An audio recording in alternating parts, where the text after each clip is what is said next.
Hi folks, welcome back to another edition of the Friday Hi-5 features featuring, you guessed it, 5 items of interest. And this week's theme is guardian angels. Now, I know that might seem a little odd considering the first thing that we're going to talk about today is OneNote. But, I hear everybody gushing about Evernote all the time. And I'm a PC. There's no harm in that, right? There's a lot of us that are PCs. We might be closet PCs, but we're PC people. And I love my Windows PC. And one of the coolest things about the Office suite is OneNote.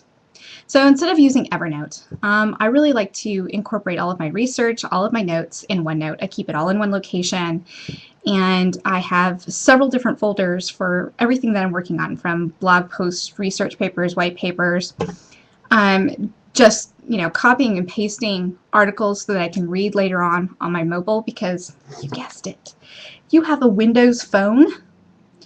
Kind of hard to see the glare, huh? But you can sync automatically with your OneNote. So it's kind of like my guardian angel, which I think is always with me. So is my OneNote. I'm always going through my phone, my laptop, and writing down and jotting down all of my notes as I'm being inspired. So I really suggest you give OneNote a try, or just, look at the different templates and different features of OneNote. I think you might be happily surprised with this Office package. So next on the list is our fiction book of the week. So move over, vampires. It's time for you to be inspired by angels. So angelology is kind of like a cross between a modern Indiana Jones and Dan Brown. And it looks at the kind of seedy side of angels and how they've lived with humankind for several years, and kind of gives life to some of the conspiracy theories we're familiar with. But this is kind of cool. It brings back incorporates a lot of history of World War II. In the pages of the book, you learn a lot about art history. It's really kind of neat. It's a fun read. It's not a short read, not like the Hunger Games or some of the others that I've recommended, but definitely one to keep on your radar if you're into the whole, Dan Brown-esque type fiction.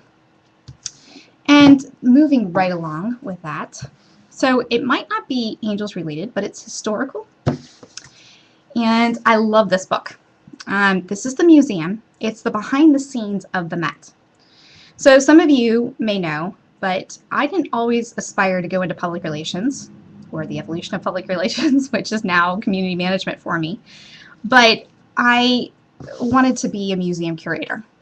I could have fun all day long with artifacts and, just delving deep into research and looking and being inspired by history.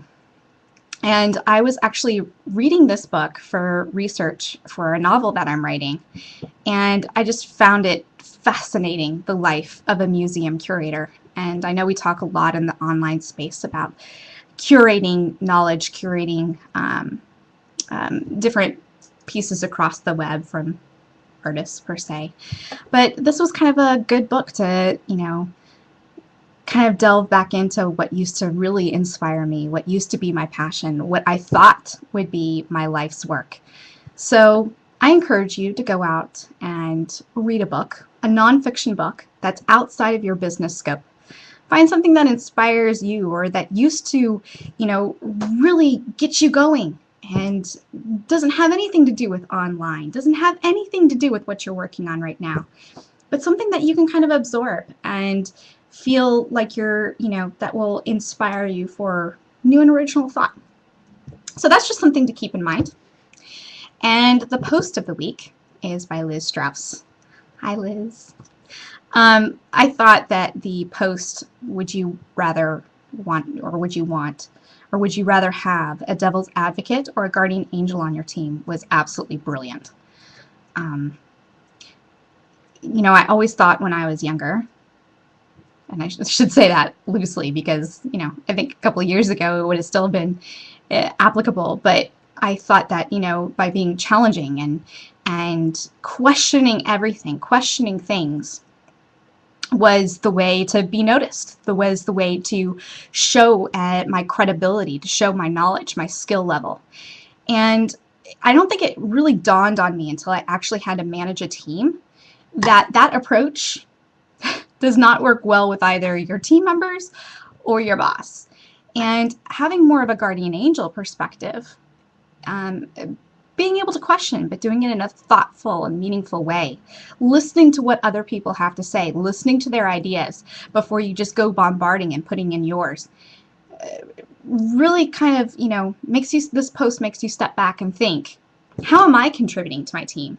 How am I contributing to my organization? How am I contributing to the communities, whether it be Twitter, Facebook, whatever? How am I communicating myself? How am I adding value to the communities that I serve, that I participate in? So take a step back and figure out whether you're a guardian angel or you're a devil's advocate, and maybe start to reevaluate some of the ways that you communicate with others. And last but not least, my online inspiration of the week. I guess that kind of drove the whole guardian angel theme, and it just happened to be that Liz Strauss wrote about guardian angels, and I got done with the angelology book. But my daughter, who's 7 years old, loves riding horses, and she was visiting my parents earlier this week, and on Sunday she got into a horse riding accident. And I wasn't there, but getting a phone call from the hospital is the freakiest thing for a parent, I'm sure, if you've experienced it. And from what I heard about what happened with Merrick and the horse, I am very positive that a guardian angel, some force, and I'm not overly religious, but some force was watching after my daughter. And so just be thankful for what's around you. Be thankful for the people that are sharing their talents and skills with you. Don't forget to give thanks for that. And just be aware of others. Just have a general awareness of what's going on. So I leave you with that, and I hope you have a great weekend. And I'll see you next week for another edition of Friday Hi-5 Features. Night.